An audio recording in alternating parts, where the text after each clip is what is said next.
At 6 o'clock on an October evening, Pete Robinson was preparing for his third murder. He was being very careful. He knew that killing people becomes more dangerous if you do it often. He was in the bathroom of the house that he had recently rented. He stopped for a moment to look in the mirror. The face he saw was thin, middle-aged, and pale. He had dark hair, a high forehead, and black eyes. A sound in the kitchen below worried him. Was Jane coming up to have her bath before he had prepared it for her? No, it was okay. She was going out of the front door.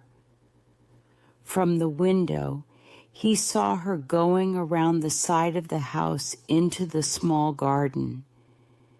He did not like her being alone there. She was a shy person, and new people had moved into the house next door. He was afraid that some silly woman might try to be friends with her. He didn't want that to happen right now. Each of his 3 marriages had followed the same pattern. Using a fake name, he had gone on vacation to a place where no one knew him. There, he found a middle-aged, unattractive woman with some money and no family.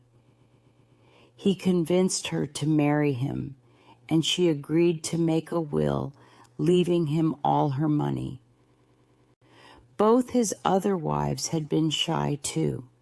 He was very careful to choose the right type of woman, someone who would not make friends quickly in a new place. Clara, the first of them, had her deadly accident almost unnoticed in the bathroom of the house he had rented. It was a house very similar to this one, but in the south of England instead of the north. The police didn't find anything suspicious. The only person who showed any interest was a young reporter from the local newspaper. He wrote something about death in the middle of happiness and printed photos of Clara's wedding and her funeral, which happened just 4 weeks after the wedding. Mary had given him a bit more trouble. She wasn't completely alone in the world as she had told him. Her brother showed up at the funeral and asked questions about her money. There was a court case, but Pete had won it, and the insurance company paid him the money. All that happened 4 years ago.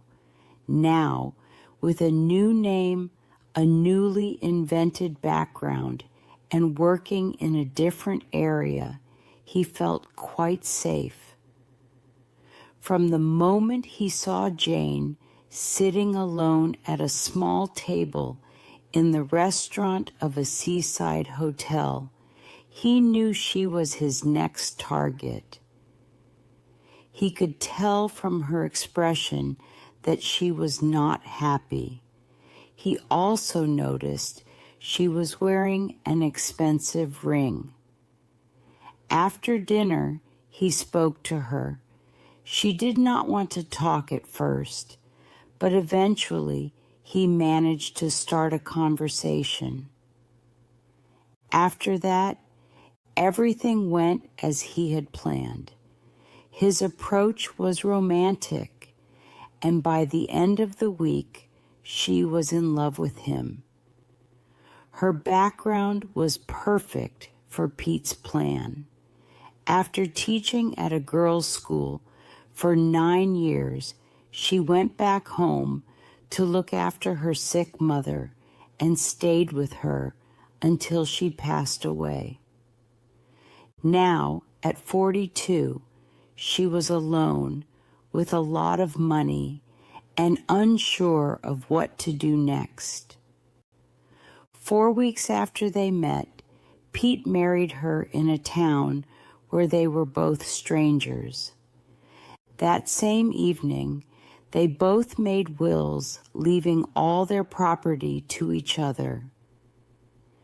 Then they moved into a house he had rented cheaply because the holiday season was over.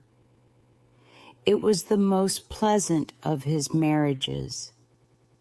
Pete found Jane cheerful and quite sensible, though he thought it was foolish of her to believe a man would fall in love with her at first sight. Pete knew he must not make the mistake of feeling sorry for her. He began to make plans for her future, as he called it. 2 things made him act earlier than he planned. First, she refused to talk about her money. She kept all her business papers locked in a desk drawer and wouldn't discuss them. Second, she showed unnecessary interest in his job. Pete had told Jane he was a partner in a pharmaceutical company, using that as his reason for being away for long periods.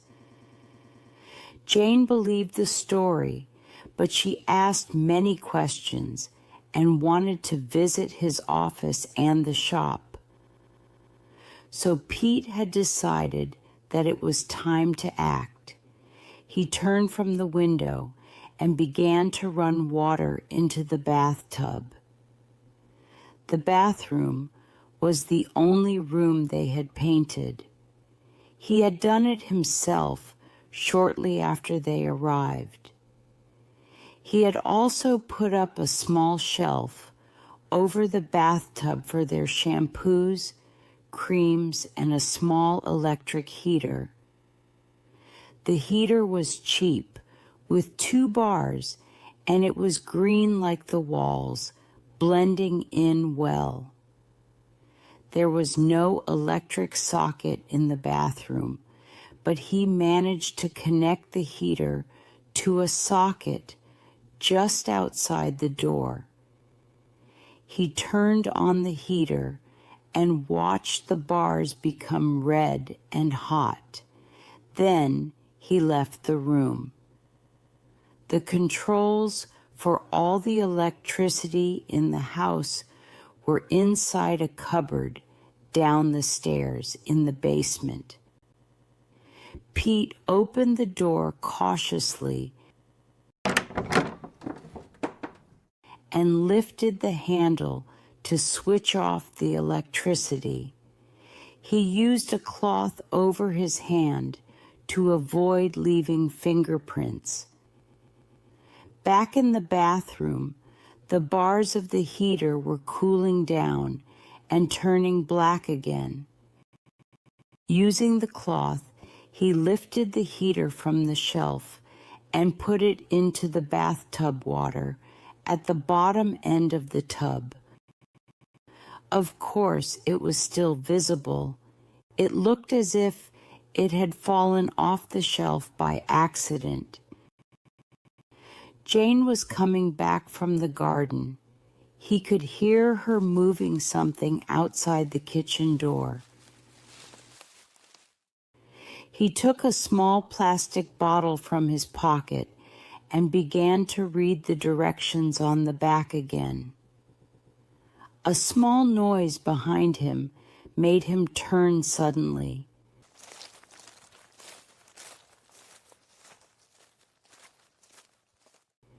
There was Jane's head, just 3 meters away, above the flat roof of the kitchen beneath the bathroom window. She was picking up dead leaves from the roof's edge.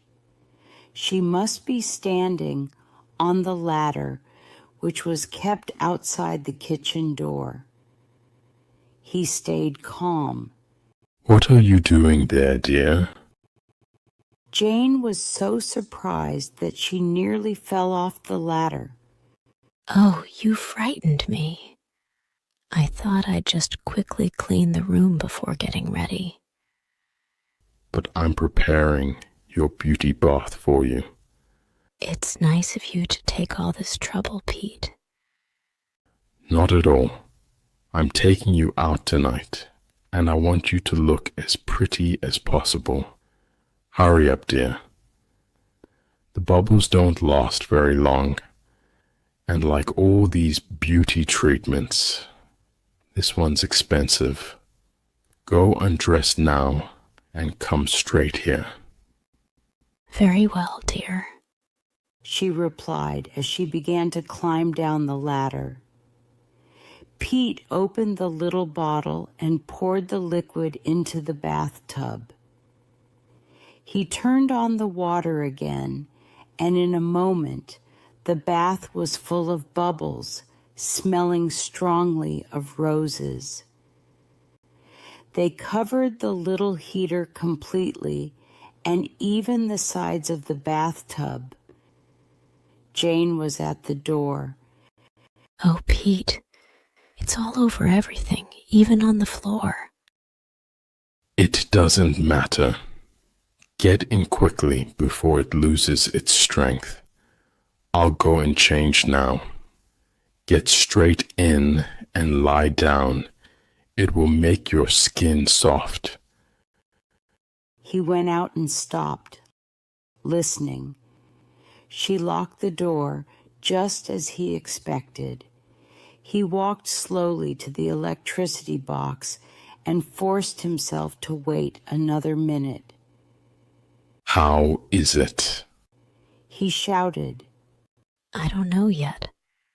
I just got into the bathtub. It smells nice, though. His hand, covered with the cloth, was on the controls.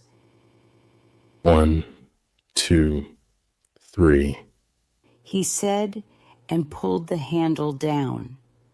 A small explosion from the electric point behind him told him that the electricity had gone off. Then everything was quiet. After a while, he went and knocked on the bathroom door. Jane? There was no answer, no sound, nothing. Now he had to prepare for the second stage. He knew this was the tricky part. The body had to be discovered, but not too quickly. He had made that mistake with Mary's accident, and the police asked why he got worried too quickly. This time, he decided to wait 40 minutes before starting to knock loudly on the bathroom door, then calling for a neighbor, and finally, if needed, forcing the lock. There was something he wanted to do now. Jane's leather writing case, which contained all her private papers, was in the drawer where she kept her shirts. He had found it some time ago, but had not opened the lock because it might scare her. Now there was nothing to stop him. He quietly entered the bedroom and opened the drawer. The case was inside. The lock was tougher than he thought, but he finally managed to open the case. Inside were some financial documents, thick envelopes, and on top of these, her post office savings book. His fingers were shaking. He opened it and began reading the figures. 16,000, 17,500, 22,180. He turned the page and his heart raced. On October 7th, she had withdrawn almost all the money from her savings account. Perhaps it was here in these thick envelopes. He opened one of them. Papers, letters, and documents fell onto the floor. Suddenly, he saw an envelope with his own name on it, written by Jane. He tore it open and was surprised to see that the date on the letter was only 2 days ago. Dear Pete, if you ever read this, I'm afraid it will be a terrible shock to you. I hoped I wouldn't have to write this, but your behavior has now forced me to confront some very unpleasant possibilities. Didn't you realize, Pete, that any middle-aged woman who suddenly marries a stranger will wonder why her husband chose to marry her? At first, I thought I was in love with you, but when you asked me to make my will on our wedding day, I began to worry. And then, when you began making changes to the bathroom in this house, I knew I had to act fast. So, I went to the police. Have you noticed that the neighbors next door have never spoken to you? Well, they're not a husband and wife. They're actually a police inspector and a policewoman. The policewoman showed me 2 clippings from old newspapers, both about women who had died from accidents in their bathtubs soon after their marriages. Both clippings had a photo of the husband at the funeral. They weren't very clear, but I was able to recognize you. So I realized it was my duty to agree to do what the inspector asked me to do. The police had been searching for the man since the photographs were given to them by your second wife's brother. The inspector said the police needed to make sure you were guilty. You must be given the chance to do the crime again. That's why I'm forcing myself to be brave and play my part. I want to tell you something, Pete. If one day you find that I've disappeared from the bathroom, you'll discover that I've climbed out over the kitchen roof and am sitting in the kitchen next door. I was foolish to marry you, but not quite as foolish as you believed. Yours, Jane. Pete's mouth was uglier than ever as he finished reading the letter. The house was still quiet. But in the silence, he heard the back door suddenly open and heavy footsteps rushing up the stairs towards him.